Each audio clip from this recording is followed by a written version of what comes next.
Bonsoir, c'est Princess. J'espère que vous allez bien. Moi, je vais très bien par la grâce de Dieu. Je suis dehors, donc s'il y a des bruits, vous allez me pardonner. Je voudrais faire ça dans la nature que Dieu nous a offert. Le temps est en train de changer. Profite des petits moments pour pouvoir être dehors, faire cette petite vidéo. Je voudrais parler de la prière. Dans le christianisme, les gens ont cette habitude de prier en souhaitant que ce que l'ennemi est en train de les faire de mal reparte sur lui. En anglais, ils aiment dire back to sender, retour à l'expéditeur. Laissez-moi vous dire quelque chose. L'ennemi, là, la plupart du temps, ce sont nos proches, les membres de nos familles. Mères, pères, frères, sœurs, oncles, tantes, enfants. Est-ce que tu veux que ces gens-là meurent? En réalité, est-ce que tu veux les enterrer parce qu'ils veulent te faire du mal? Ce que je veux vous dire, c'est que même si cette personne-là meurt, s'il y a un esprit, c'est l'esprit de la personne qui est en train de vous déranger, ça ne va pas s'arrêter. Pourquoi je le dis? Il y a une dame que je connais très bien, qui est au Cameroun, il y a cela peut-être 30 ans, qui se plaignait de sa belle-mère, qui lui faisait, qui la piquait comme les guises, ceci, cela, l'attaquait dans la sorcellerie. Et elle priait pour que la belle-mère meure. Elle allait à l'église, on a prié, la belle-mère en effet est morte. Mais malheureusement, ça n'a pas changé. Elle continue à se plaindre jusqu'à aujourd'hui. C'était la belle-mère qui faisait ça. Ou bien l'esprit de la belle-mère est tellement fort que même étant morte, elle continue à piquer le corps. Le point où la personne n'arrive pas à dormir parce que le corps est en train de piquer. Moi, je prie que mes ennemis, j'ai deux prières pour eux. La prière que j'ai pour mes ennemis, la première est la suivante. Je veux que mes ennemis se détournent de ce chemin de méchanceté. Je veux que le cœur de mes ennemis change. La Bible nous dit de prier pour nos ennemis. Oui, on doit prier pour eux. D'aimer nos ennemis et prier pour ceux qui nous persécutent. Oui. La Bible nous dit même que Dieu ne veut pas que le méchant périsse. Pourquoi tu veux qu'il meure? Non, il ne doit pas mourir. Tu as une lumière en toi qui est en train de lui d'éclore. Et cet ennemi doit voir jusqu'où Dieu veut t'amener. Vous vous rappelez de Joseph? Quelle est l'histoire de Joseph? Vous vous rappelez très bien, vous lisez la Bible. Qu'est-ce qui est arrivé à Joseph? Joseph a parlé de son rêve. Ce qui n'a pas plu ses frères. Dans la jalousie, dans le cœur contre lui, qu'est-ce qu'ils ont fait? Ils ont médité, ils ont voulu le tuer.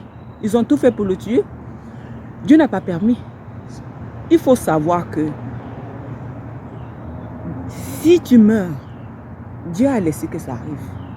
Mais quand Dieu a un plan pour toi, même Satan, il ne pourra pas te tuer. Quand Dieu a un plan pour toi, l'ennemi ne pourra pas te renverser. Tu vas arriver à bon port. Donc il faut prier qu'il soit en vie. Continue à bagarrer spirituellement. Comme la Bible dit, on ne lutte pas contre la chair et le sang. Continue ton combat spirituel. Continue à prier. Qu'est-ce qu'ils ont fait? Les frères de Joseph. Ils ont vendu Joseph. Ils voulaient le tuer. L'un d'eux a dit, oh non, ne le tuons pas. Vendons-le. Ils l'ont vendu. On l'a amené là où il devait également être. Ils l'ont conduit vers la destination là où il devait briller. D'où sa lumière devait éclore. C'est là où ils l'ont amené. Tes ennemis vont t'amener. Ils vont te porter. Ils vont te vendre. Tu vas arriver. Ils vont frayer le chemin pour toi. C'est ce que les frères de Joseph ont fait. Ils ont évidemment frayé le chemin pour lui.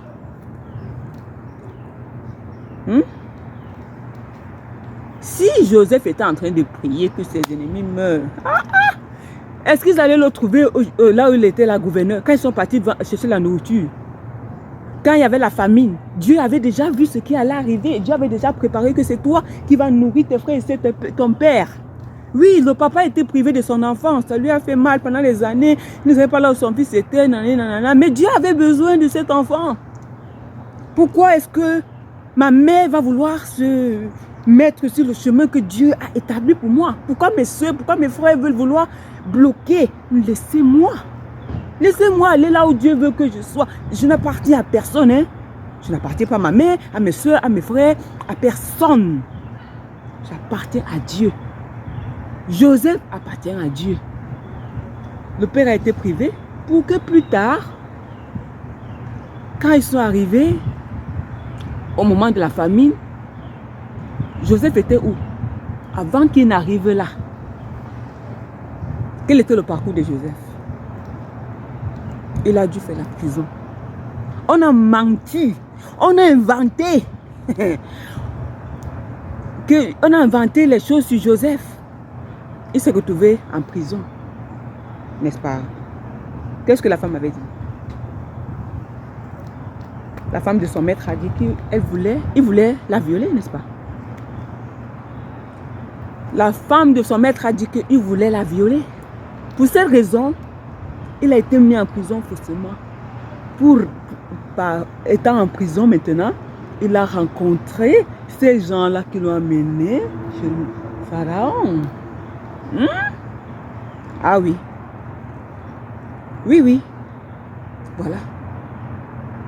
Donc, nos persécutions, il faut tenir ferme. Si Joseph n'avait pas tenu ferme, il ne serait jamais arrivé là. Il ne serait jamais arrivé. Et ses frères l'ont vu, ils avaient honte, ils avaient peur. Tu vas nous tuer. Non, tu ne vous tues pas, vivez. Voyez-moi grandir, souffrir de me voir sourire. Malgré les flèches que vous m'affligez, je souris.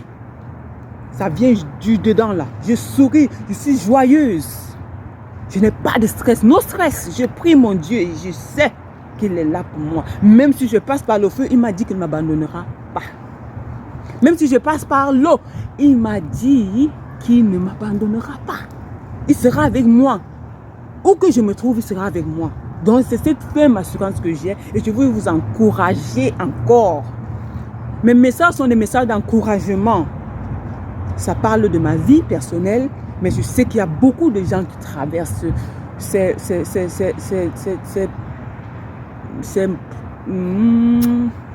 quel est le mot? Qui traversent des situations semblables. Donc, je vous encourage, ne priez pas qu'il meure. Il ne doit pas mourir. Parce qu'ils peuvent mourir, le problème reste là. Moi, auparavant, je priais que les gens doivent mourir. Et j'attendais, je vais entendre que la grand-mère est morte parce qu'on m'a dit que c'est elle qui veut me tuer. On m'a dit que je ne mourrai pas, pardon, rester en vie pour me voir arriver au sommet là où Dieu m'amène. Personne n'a le chrono. Personne n'a la montre pour dire que maintenant, oui, non. Personne n'a ce pouvoir. Même un cheveu de ma tête, personne ne touchera. Je suis dans la main de Dieu. Il veille sur moi, il me protège. Parce que si ça dépendait des hommes, moi qui suis là debout, je ne serais plus en vie. Il m'aurait déjà ôté la vie. Mais Dieu n'a pas permis. Est-ce que j'ai besoin de taper le corps? Est-ce que j'ai besoin de être là pour dire que, oh, ils vont m'ensorceler, oh, nanani, ils disent même que moi je suis dans la sorcellerie. Hein? Ils disent que moi je suis dans la sorcellerie. C'est pas grave, je suis dans la sorcellerie. Ok, peut-être qu'on s'est rencontrés la nuit dans notre sorcellerie. Peut-être nous sommes dans la même secte, je ne sais pas. Donc, je vous encourage.